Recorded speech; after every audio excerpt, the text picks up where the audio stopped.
I don't even know how to say this name. Aeoliosis. Aeoliosis? Aeoliosis. Anyway, 37 games on that Irelia, 62 win rate. See if that gets banned away against her. Either way, it's going to be a rumble ban from the side of Dawnbreak Gaming to start game number 2 off. Yeah, I managed to play a game earlier today. It was just an ARAM, and the rumble absolutely popped off.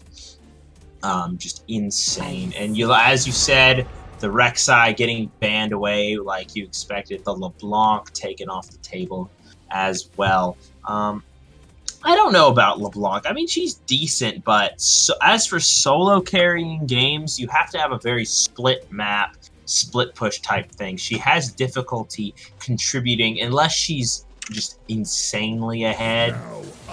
She has difficulty contributing to a 5v5 team fight. But in a split thing, especially in the early game, need not follow, where she's roaming the side lane and affecting the map overall, roaming with the jungler, making it a 4-man gang instead of a 3-man. I mean, that can be really oppressive. Thank you, Audio MW, for that follow. Appreciate that. Glad to have you join us as we are getting in. I see that you are the jungler for the side of Akuma Knight, so excited to see some of your big plays and show us what you can bring to the stream, as Aeolius, as we were talking about earlier, is going to be grabbing the Riven for the side of Dawnbreak Gaming. Most likely the top lane can be traded into the jungle, though extremely unlikely. And then I think even less likely is going to be the mid lane. So they want to secure themselves a strong top laner. They're going to go ahead and first pick it, and that means that Akuma Knights can counterpick the Vladimir, as well as grab themselves a strong jungler of Jarvan, who's currently really happy in the meta. Is Vlad a counterpick? They obviously think that it's a counter pick. I don't know the stats on that one. I think he's got some advantages. His pool able to dodge away from her broken strikes. However, in the early game, he's definitely going to suffer a little bit simply because I think Riven, especially level 2, is pretty hard to beat as you're a bit slow on some of your spells. The main thing, though, late game, Vladimir's teamfight presence is going to be an absolute monster, and he's going to become almost unkillable when you add on top of that a Zillion as well. Oh my goodness, good luck killing Vladimir, whereas Riven going to be focused a bit more on the split push. Yeah, Riven is one of the highest, with the exception of the Nico ADC, which has now been hot fixed. Riven has one of the highest win rates in League of Legends right now, sitting pretty at a 56% win rate in the top lane, whereas Vladimir, I don't think he's nearly so high, as well as the early game for Vlad is his hardest fade. You can sustain up with Q. Your Empower Q does give you some HP back, but Riven is strongest at level 2 and level 3. Her all-in at the early levels is just absolutely obscene. So, and even if Vlad does pool, and he's in high health and pools to prevent damage, he's still losing a substantial amount of health. It costs a certain percentage of your remaining health to go into. Kalista pickup out of Nyrus. I don't see it on his stats when it comes to this Season 9 solo queue ranking. However, Peridian, thank you as well for the follow. Appreciate that. And ladies and gentlemen, I think that actually pushes us over. No, it doesn't. We're one away from crossing the 800 follower threshold, which is absolutely insane. Your guys' support has been fantastic. And I really appreciate you guys coming out every week, supporting, hanging out, chatting, discussing these games, and seeing what you think about these picks, as it's going to be the Kalista Thresh duo for the bottom side of Akuma Knights. They say they like the pairing of those two. Haven't seen them in a while, but they're coming back into prevalence as Kalista has a little bit more of a buff for the side of Dawnbreak Gaming. That was the Ezreal Tahm Kench. I'm not shocked that Ezreal got picked when looking at the ADCs from both teams. Ezreal was one of their top tier champions and missed it. Going with a very, very safe Tahm Kench pairs nicely with Ezreal. Leaves me questioning where their front line is at all. They got no major tank. I mean, you got some runaway tank from Tahm Kench, and you got a little bit of bruiser maybe from the Elise and Riven, but compared to the initiation out of a Jarvan or a Zillion Double Bomb or a Thresh Hook, I don't know. I gotta say I'm liking Akuma Knights a little bit more. Before we get too much further with the analysis, let's go ahead and roll through the players and their champions as they have been locked in. For the side of Dawnbreak Gaming, we got Aeoliosis Or something along those lines. Let me try it one more time. Aeoliosis on the Riven in the top lane. Central, love the simple, clean, easy to say name, taking the Elise into the jungle. Dawnbreak, welcome back with the Anivia in the mid lane. Peridian, who just followed with the Ezreal in the AD carry role. And Mystic with that Tahm Kench support. And for the side of Akuma Knights, we've got Celestial, Vladimir in the top lane. Tag up audio on Jarvan in the jungle. We've got Fluke on Zillion in the mid lane. Tag up Nyrus, taking Kalista in the bottom lane ADC role, and Jarosa on Thresh in the bottom lane supportive role. Let's take a look at this this composition a little bit. The Zillion is interesting in the mid lane. It's a supportive sort of character there rather than a carry. Now Zillion of course can do lots of damage, lands the double bombs and all, has decent poke as well as wave clear. He brings a lot to a team, but is much more of that supportive role, reviving a champion. I do think this is kind of a Vladimir carry scenario. You get to late game, the Vladimir just gets obscenely powerful, and then you revive him after the team has already spent so much killing him. So an interesting composition, but if Vladimir doesn't get ahead, they might have problems because Kalista just isn't all that at the moment. Now, if you're a good Kalista, you can take over a game and end it before 25 minutes. But if it starts getting into the late game, you've got Ezreal, who his biggest problem in really all the seasons since the blue build came out in end of season 3, beginning of season 4, back originally he would build, Murrow Mana, then that would go into Trinity Force back then, or the Iceborne Gauntlet, which was at first used in blue builds. So as those were going up, he would get those two items, Trinity Force and Murrow Mana, or Trinity Force and Iceborne at the beginning, and then that would be his biggest power spike at about 25 minutes. He would be super strong, and then he'd just go downhill from there because he couldn't kill tanks. That was his biggest problem. But with the addition of the double tier Ezreal build, well, once you've already gotten your Murrow Mana, then you buy another tier and you get an Archangel Staff. His scaling is just insane and will outscale Kalista in the long term if he can land skill shots. Much more useful as well in the neutral game. Anivia also crazy good late game scaling, control mage rather than somebody who's just going to jump in and burst you down. Elise and Riven, on the other hand, completely early game centric. Elise more so than Riven, but Elise is that early game duelist, can really set up dives as well as early ganks using Cocoon. Moving in, the Rappel really acts as an excellent gap closer even after a flash has been burned. So I'm looking to see Elise camp topside. That's really what I want to see. This Riven early game pressure has the ability to shut down the Vladimir and take control of this top lane, especially if Elise comes in and gives her the advantage and just completely shuts down the Vladimir. Then there's not going to be much of a chance for that late game Vlad carry to come online. Yeah, and that's actually what Elise was well known for back when she was highly in the meta. One of the pro play's favorite picks was for her top lane level 2 early ganks back, especially when you saw a lot of Renekton in the game. That pairing of the two could be incredibly strong. If you give Riven time to hit that level 2, she's going to bring a lot of her own CC with those broken wings. You bring the Cocoon, you have yourself a nice time. Vladimir may not even have his pool yet, so some opportunities to shut that Vladimir down in the early game, as well as some opportunities to maybe jump in and slow Jarvan in the jungle. He can clear fairly well himself, but really obviously prioritizes farming quickly to then get to lanes and use that flag and drag combination to get some knockups and allow his team to find their own kills. Either way, ladies and gentlemen, we are moving into game number 2, Dawnbreak Gaming versus Akuma Knights. Let's see what these two teams new to the stream can bring to the table.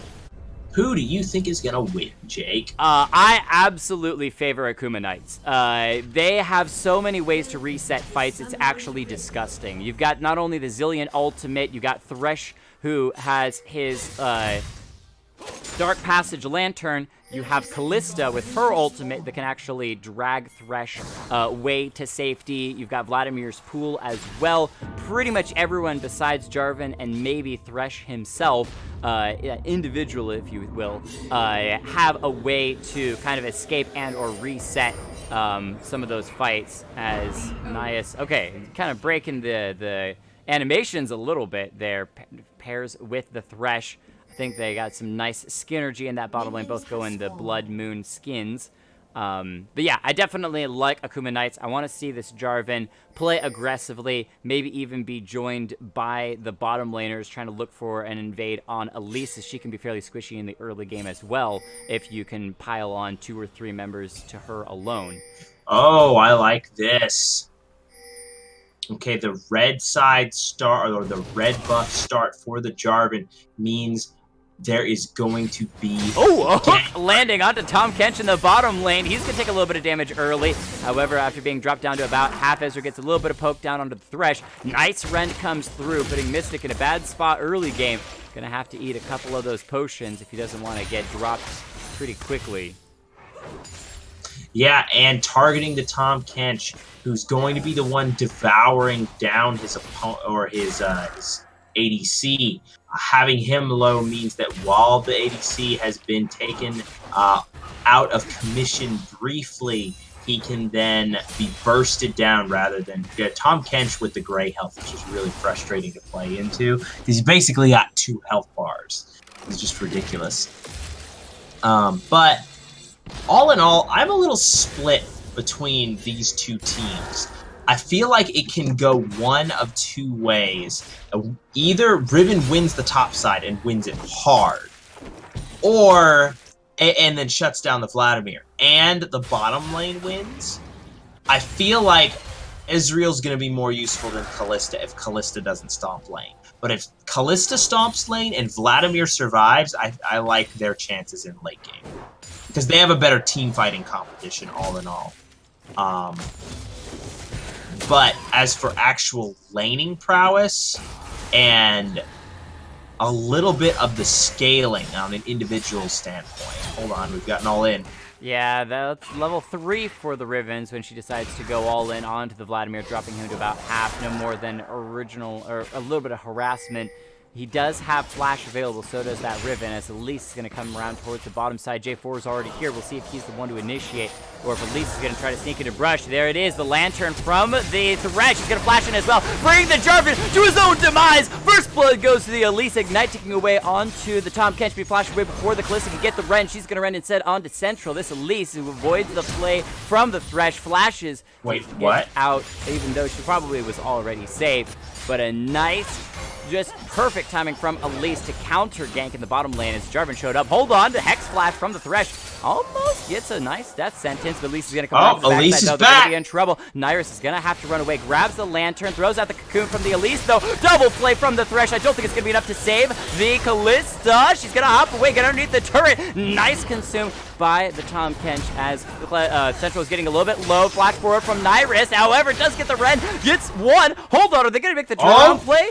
No, they are not going to chase down the Elise, so making it a 1-for-1 in the bottom lane. However, it's Callista that got the kill in comparison to the Elise, so a little bit of advantage for Akuma Knight's bottom lane. Yeah, definitely going to be better for Akuma Knights in that particular lane, but if Elise can use that kill, that first blood, to start moving around the map and take that advantage everywhere, it's kind of a wash. Now, if Elise just sits on it in the jungle, it's going to be completely worthless. Hold on, stun onto Celestial in the top lane. Woo! You're going to have to play on the Razor's Edge up here, Vladimir, if you want to try to survive. Even with that Q, I don't know you'll have the health if Riven decides to all-in you underneath the turret. Yeah, I don't want to see the all-in under the turret just yet. Never mind. Well, there it is. The attempt, at least. Nice pull from Vladimir. He was ready for it. Said, you know what? I'm just going to walk away for now. Just go right back to the farming. Both those top laners have that teleport, so they could decide to back and try to get up there in the top lane, find some more advantages for themselves. Riven, though... 10 more seconds on pool. Actually, not that much CS over the Vladimir, and he's got a wave that he can clear as well underneath the turret, so... Hold on, J4's in enemy territory. I didn't even realize this. He's almost underneath the first tier turret. He's going to try to execute himself. There it is. The execute comes through as he was stealing away Elise's blue buff, and he successfully got it. She does not have blue buff. So a nice buff but steal. he also kind of dumps it into the garbage can, so he only really gets 100 gold from that. Not really that much of an advantage because he's not getting something for himself. He's just denying it from her. No, I'm actually, I don't know that he even stole it away because it's got the respawn timer now. I think that might have been Elise's beginning. Oh, nice cocoon onto the Vladimir, and the ult from the Riven. It drops the Vladimir for the second kill for Dawnbreak Gaming in the mid lane. Nice wall from Anivia. Donchis forcing the Zillion to take a little bit of extra damage from that ultimate. However, he's got his own ultimate. So as long as he's not stunned up, he can use that to keep himself alive. Maybe that's what he's playing around. Go ahead. Yeah, the problem is that it does, it transports them back in time and they arrive with only 600 health, so he's going to have a very low amount of HP when he does get back up. So going to try and resurrect himself here, but Donchis, whoa. Oh, misses the Q. He's going to get double bombed as well. Now, keep in mind, this is Anivia. She's going to have her own passive pop as well. It's the respawn in the mid lane. It's feeling like a little bit of a, I don't know. I was about to say Fortnite, but in Fortnite, when you die, you're out. You're gone. So I'm trying to think of a game in which you come back super quickly. Oh, it's Dota. You just buy your way back in with a passive. There you go. In the bottom lane, a bit of an engage. Mystic going to avoid the play. They're going to still use the Grey Help, though, as Nyrus has a lot of those spears stacked. Ren's away about half of his health. Jarvan here as well, roaming around the bottom side. Could come in for the engage. We'll see if Ezreal gets knocked up. It's the Tom Kench they're going to focus on. He pops the Grey Help. However, I don't think he's going to survive the play from the Thresh. And now they're going to turn onto the Ezreal, who nicely sidesteps the death sentence from the Thresh. So Peridian does live in the bottom lane, but still, second kill paired up by Akuma Knights, and they're going to have themselves an Inferno Break as well, starting things off pretty nicely. Yeah, pretty heavy bot side focus. Donch just needs to go back. He's completely out of mana. Fluke, under a little bit of pressure here, but Central's down 2 levels, so he probably doesn't want that fight. Yeah, Donch just needs to go back. He's losing out on CS by greeting here. Meanwhile, bot side, you have a lot of turret plates getting knocked down. Jarosa and Nyrus up a ton of gold. A little bit of assistance from the Jarvan there. After the kill, onto the Tom Kench, forcing the Ezreal back. They pick up 3 turret plates for themselves. That's a lot of money. Speaking of turret plates, Fluke in the mid lane, gonna knock one down for himself, get a little bit of an advantage. That's almost a full wave of minions. 6 CS that he would be up right there. Elise is coming to the top side, misses the cocoon though, so that should be fight called off as Vladimir, once he dodges out that cocoon, not much else you can do unless Elise tries to stick around to throw another one out. She's got the double buffs, wants to make use of them. We'll go ahead and hit that recall though, so Vladimir once again soloing against the Riven, down 15 CS, but not unexpected in the early game. Yeah, 10 CS and a kill though, and that's gonna force out the ultimate from the Vladimir. A little bit of a...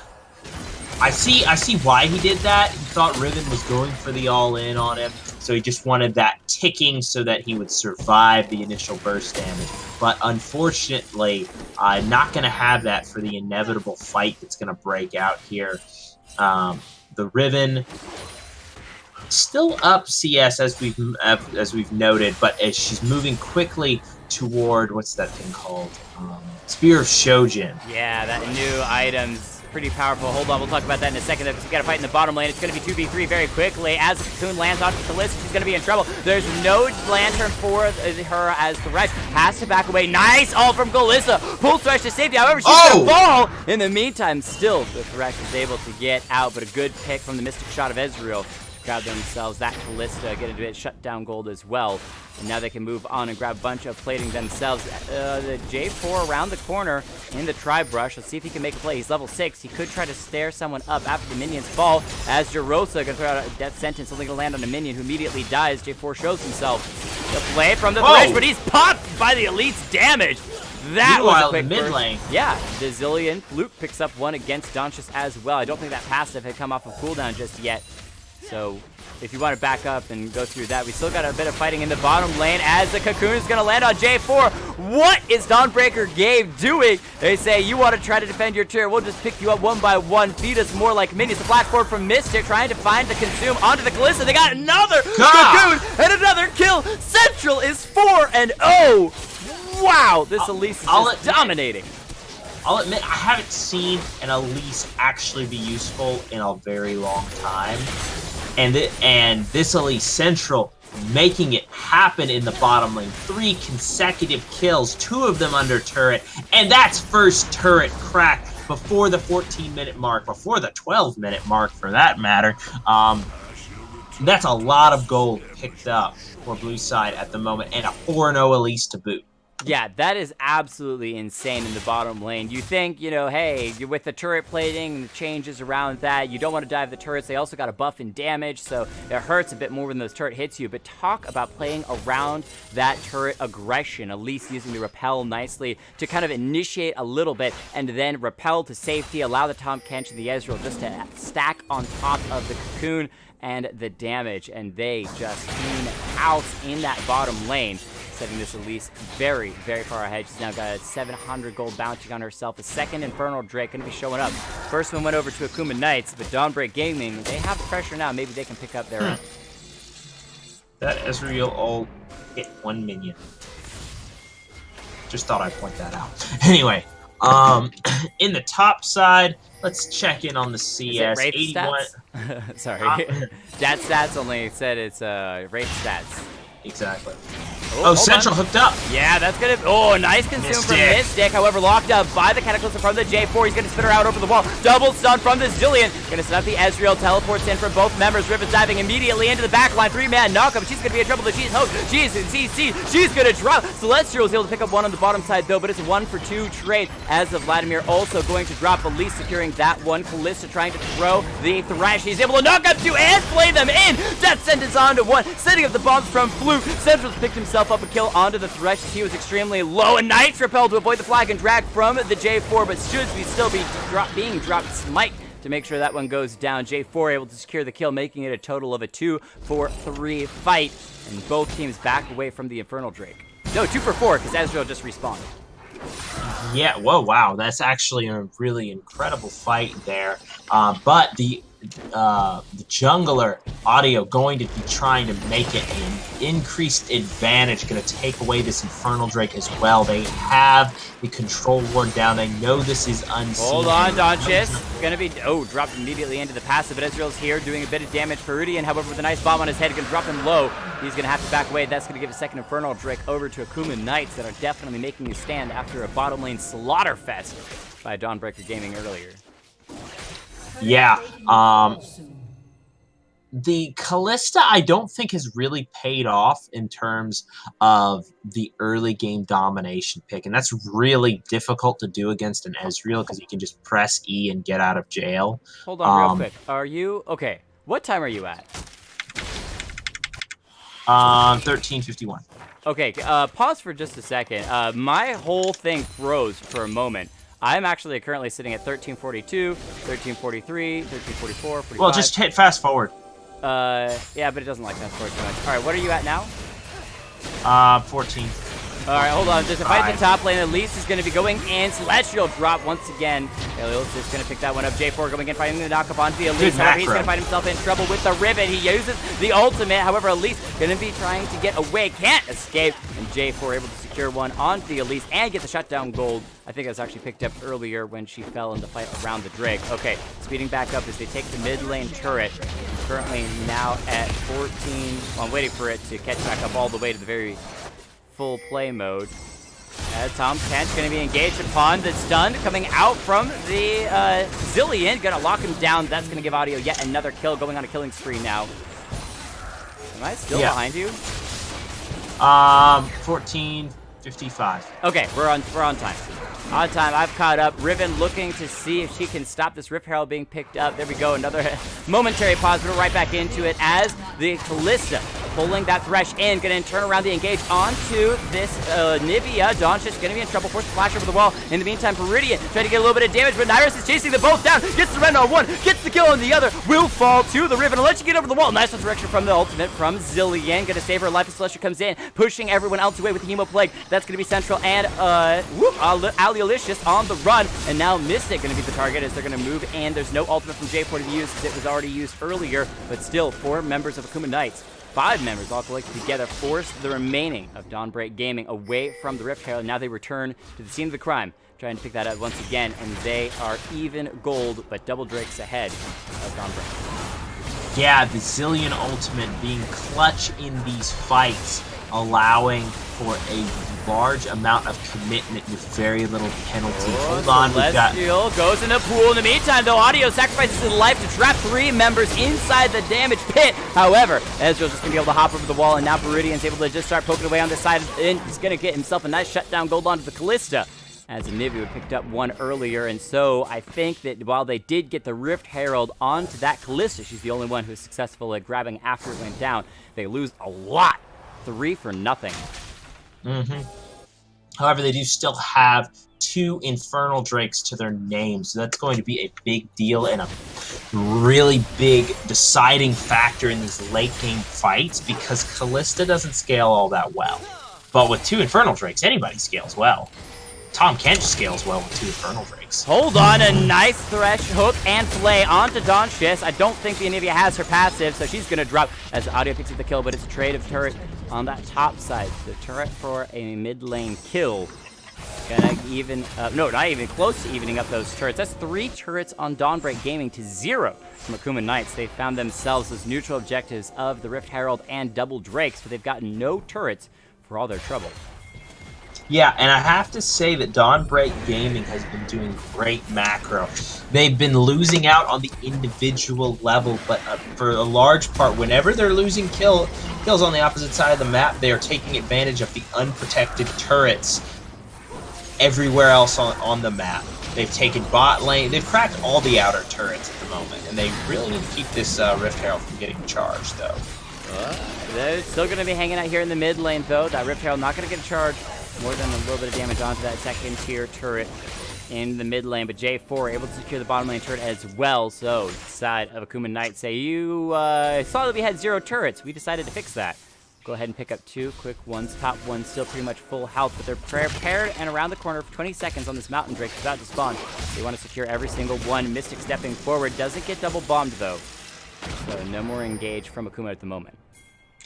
Yeah. Fluke did a really funny thing with the Rift Herald, using his bomb. Tossed it on top of the Rift Herald, and then as it came in for the ram, landed almost a lethal shot onto Central. It was really close. Now, having Callista on your team means you can basically go for any objective you want to without any fear. Look at all those spears. Rend the Mountain Drake. Central wants to cause a little bit of chaos, though. J4 able to smite it away. Now Central in trouble. Nice evil play on 4 members, 3 members, as it is Celestial going into the pool, avoiding that damage for the moment. However, Zilean ult's going to be, I think, wasted as Ao's off to the side. Audio goes in fighting a nice Akuma, but she's in the backline, destroying everything. It does get dropped so far. 2 for 1 is Audio going to be picked off as Peridian. It just has the moves, flashes forward to try to get the last kill as well. There is still one more up. The Zilean on the run. Peridian, is he going to allow the Zilean to escape? Tom Kent going to be ulting towards the mid lane. The focus is on today's turret and clear up the wave, and a nice team fight won by Dawnbreak Gaming, even though that 3rd Drake was picked up by Akuma Knights. Yeah, it's Drakes versus turrets in this game. It's dangerous because Dawnbreak Gaming is playing the money now versus money later game. Drakes become more and more valuable as time goes on, whereas if they start knocking down turrets, then then Dawnbreak's advantage evaporates. Speaking of evaporation, Mystic almost going down under the withering gaze of redemption. That OP aggressive spell. I mean, I buy that item aggressively every time trying to steal kills. Yeah. That's how you secure. It's kind of like a Karthus ulti from a mile away and does almost no damage, but you can still sneak them about 1 in every 30 times you try. Jarosa trying to see if he can make a play on this top side, though, knowing that the Riven's splitting on that bottom side there. They go pinging her out. It's actually a play for the Baron at the moment. Akuma Knight still so focused on these neutral objectives. They got all 5 members here. Luke, however, might be in trouble trying to run away, grabs the lantern. Is able to get out of the jungle at the moment. They're still dropping this Baron low, under 4,000, under 3,000. The Ezreal ult knows that it's there. Can they smite it down? It's low. Okay, so Kalista does rend it. Fluke in trouble. He's gonna have his ultimate available, but does he even use it on himself before he goes down? As Ezreal's picked up one. Kalista secured the Baron, but the rest of the team has to flee. And Audio sitting at just a touch of help. As Riven's gonna throw out the ultimate, only gonna deal a little bit of damage onto Vladimir. So 4 members of Akuma Knights escape with the Baron. I actually would say that's worth. Oh, definitely. Very good playing interference, Fluke. Really kind of making them think, oh no, there are 2 members we've seen around here recently. They can't be doing the Baron, but they have Kalista and a Mountain Drake and 2 Infernal Drakes. They can do the Baron basically with just 2 people if they want to. However, trying to chase an Ezreal. This is why you don't try and chase an Ezreal, because oh my damage. Gosh, the damage, especially with Iceborne Gauntlet, with the teleport, and from the Vladimir, the Zillion here as well. Gonna drop the double bombs. It's not gonna land on anyone, as the Elise has used the repel, however, still gonna be dropped extremely low. Has to get out. Mystic with the great health. I don't think that's gonna save him. As Fluke lands the bomb onto Central's head. That should be the Elise. Ooh, goes golden with a nice golden stopwatch to avoid the bomb damage. Gets out Redemption using the entire team. Akuma Knights say they want to just break the base with the 5-man Baron push. They're gonna go ahead and step in. Audio picking up those bombs, saying I'll absorb them with my own shield. And they're gonna move forward, starting to get some damage onto this inhibitor turret in the mid lane. Anivia and Riven here to try to defend. Nice knockback onto Audio. He's gonna get out with Flag and Drag at the moment. The Redemption, or sorry, ultimate used by Zillion. Gonna kind of just set him up. And everyone else, after they don't even get the turret. Ooh, hold on. Ezreal ult. Nice sidestep by the J4. Good reset, though. However, I want to comment on the fact that Zillion has a 14 stack Magi's. He's dealing a lot of damage with those bombs, despite the fact that he is a more supportive champion. Nobody gave him the memo. 4-1 in the mid lane, winning his lane handedly, as well as reviving key members in team fights. He's like Vladimir carry, Zillion carry. Yeah, so we're going to have, so he's really the primary member on his team doing a lot of damage. I mean, Kalista's decent in her own right, and Jarvan's been doing work, but all in all, Zillion's kind of the unsung hero of this game, I guess you could say. Yeah, it's some good stuff, and especially using that ultimate, not only to cause the enemy team to kind of reconsider a fight. You saw earlier around that Mountain Drake dropped on the Elise, even though she didn't go down. Or not the Elise, the Vladimir. Even though he didn't go down, didn't use it, it caused the entire team to kind of back away. They say, we don't want to touch this Vladimir. We don't want him to get that ultimate from the Zillion. Use it. Hex Flash used by Thresh just to back away. Kind of playing with people's minds at the moment. J4 dropping the flag over the wall. Gets Envision as the Infernal Drake is going to spawn. That's going to be the third Infernal Drake of the game. We'll see if Akuma Knights can get it as the team fight. Going to be starting up here shortly around it. The teleport back in from the Ezreal from the base to make sure that he is full health when they go to jump in. Let's see if Elise can seal it away. No, the J4 is going to secure it. And that is a third Infernal Drake. Ezreal ultimate going to pass through 3 members. True Shot Barrage not going to do that much. Central going to be in trouble. Can't repel over the wall. Flashes straight into the mouth of Tom Kench. Don't think you really needed to flash and use the Tom Kench Feast, but either way, they are going to get themselves out after losing the Drake. They don't lose any lives, but still. Oh, that is, I believe, complete neutral objective control by Akuma Knights this entire game. Yep, and most importantly, it's in a game with 3 Infernals and a Mountain Drake. Those are pretty much all of the Drakes you want if you have a lead like Akuma Knights do. Those 3 Infernals are going to do work on top of this Zillion, who is 4-1. You saw in that last fight at the very beginning, there wasn't even really a contest for the Drake because Peridian took double bombs at the start and had to recall. He had like 200 health left, if that, just from one double bomb combo. And now with a third Infernal Drake on top of that, it's very possible getting into one-shot territory with a double bomb combo. That plus the fact that his ultimate restores how much? 1600 health, so most people are just going to come back at health if they die.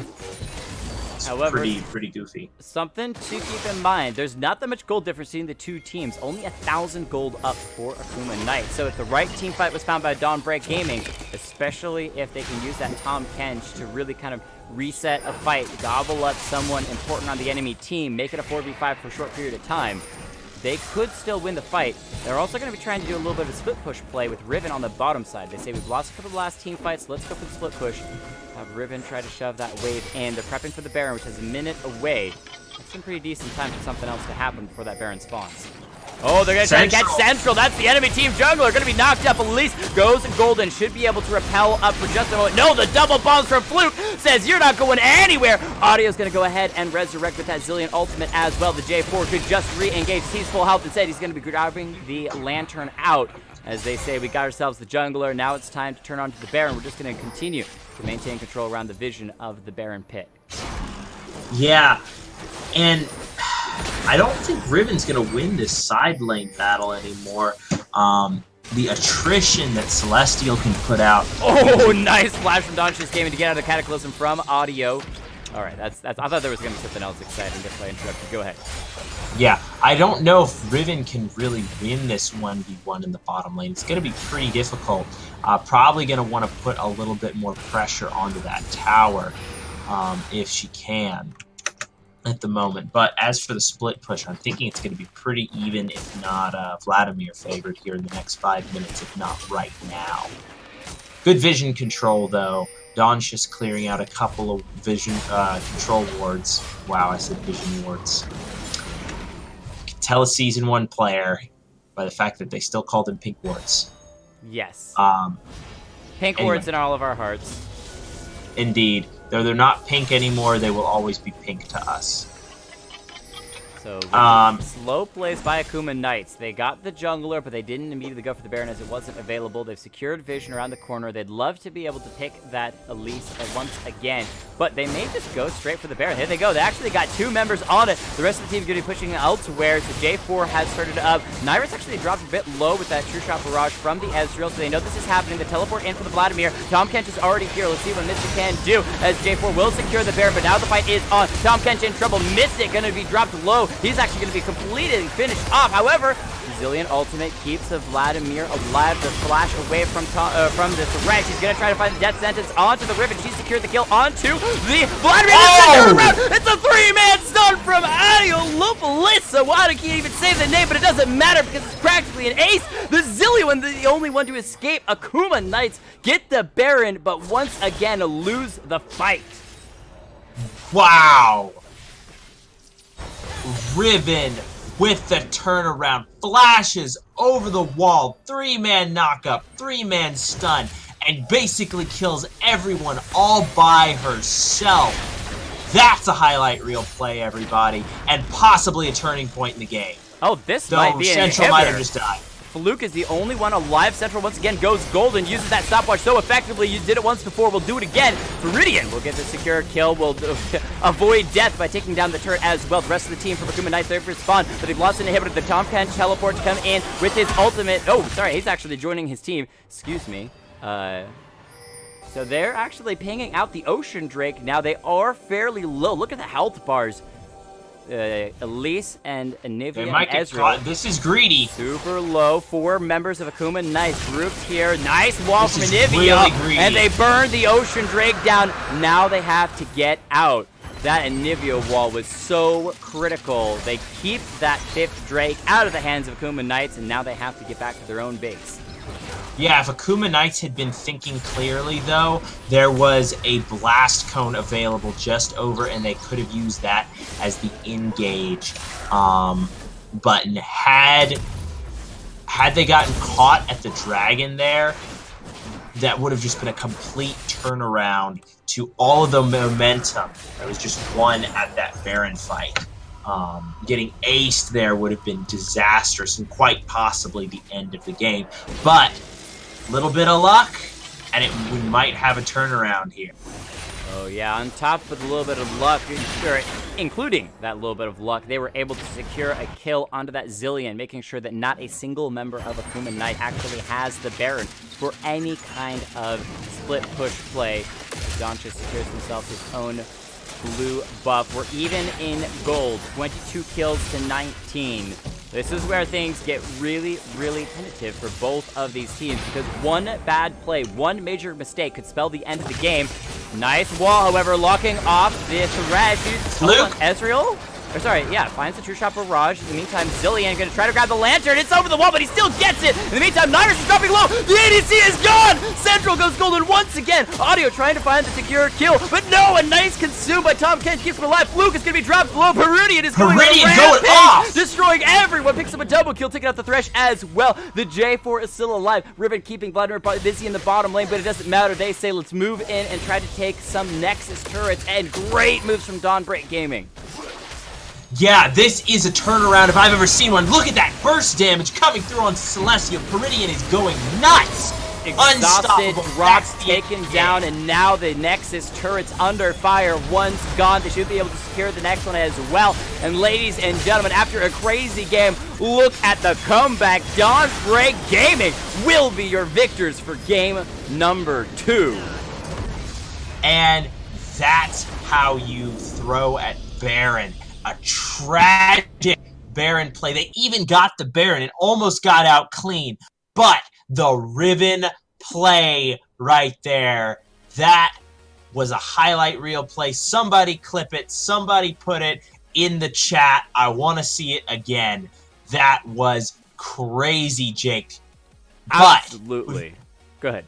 We've got to give MVPs honorable mentions and shout outs. So, Akuma Knights. Honorable mention, shoot. Probably Jarvan, but also Jarosa probably deserves a shout out. You could give it to either one, but I think the Jarvan had a little more impact in team fights. There were a couple of cataclysms that locked up everybody, where Fluke then landed like 3 or 4-man bombs onto everybody. That was just nuts. But Fluke gets the MVP for Akuma Knights, dominating his mid lane and then taking that advantage and turning it into team fights. How many times were team fights decided by Fluke's ultimates? That's why in those final 2 team fights, when the ultimate was burned early, then everything fell apart. But Dawnbreak Gaming, what a comeback. So I want to give Peridian the honorable mention. There were several fights in there where he was just landing all of his skill shots. There was this one time where they were walking down mid lane and he hit I think I counted 8 Mystic shots in a row and chunked almost the whole team down to half just using Mystic shots. It was pretty impressive to watch. And in that final fight, or the final 2 fights, he just went off. Arcane shifting forward into the backline, killing everybody. But the MVP is Aliosis, I think. Hard to pronounce name, but the legend flashes over the wall, hits the triple knockup with the broken wings straight into the stun, basically wipes out the team, turning the game on its head with one play. And if that's not worthy of an MVP, I don't know what it is. Anybody disagrees, you can fight me. Well, also had the highest CS in the game, had the least deaths in the game, had the 3rd highest kills. This is a player who obviously knows his champion at limits very, very well. And I think did a fantastic job, highest gold as well. We could probably check the damage charts afterwards on top of that. But I do want to give 2 quick shout outs as well. Just particular players that for me, I had to, kind of give a shout out to. And that is Donchis, specifically his plays at the very end. 2 of them. One critical one using the wall of the Anivia wall by the Drake, allowing them to pick up the Ocean Drake and get even more off of their initial beautiful play around the Baron, then into the enemy inhibitor turret, and then into the Ocean Drake. Things were looking so tentative when they had so little health, and Anivia drops the wall at the perfect choke point. And as you said, they may have been able to use the Blast Cone to try to re-engage, but either way, that moment of hesitation secures themselves an Ocean Drake and gets them all out safely. And then secondly, around the Baron, dropping the wall, locking up both Fluke as well as Jaros, who were inside that river. Jaros was able to use the Callista ultimate to get out, then drops the Lantern for Fluke to grab, but that sets things up to start the snowball, start the roll. Central, that was the other shout I had to give, doing an incredible job early game. That 3 kills in the bottom lane first tier turret, just boom, boom, boom, one at a time as they dived the turret again and again, and wasn't afraid of just going massive in huge amounts of damage and using that Zanya so effectively to avoid death by the Zillion bombs again and again and again. Really amazing plays by Central. I have to give a huge credit to that Elise player. However, we got to move forward. We still have a game number 3 to cast. This game is going to be, if they're still hanging around, Why Are You Gaming? Taking on a random team made up of you guys in the chat, as we don't have a third team. So if you're interested in playing, be sure and use that exclamation point join with your in-game name. We need that in-game name afterwards so that we can get you in. I'm gonna make a note in chat. Actually, I'll do that as we go to a quick break, ladies and gentlemen. We'll be right back.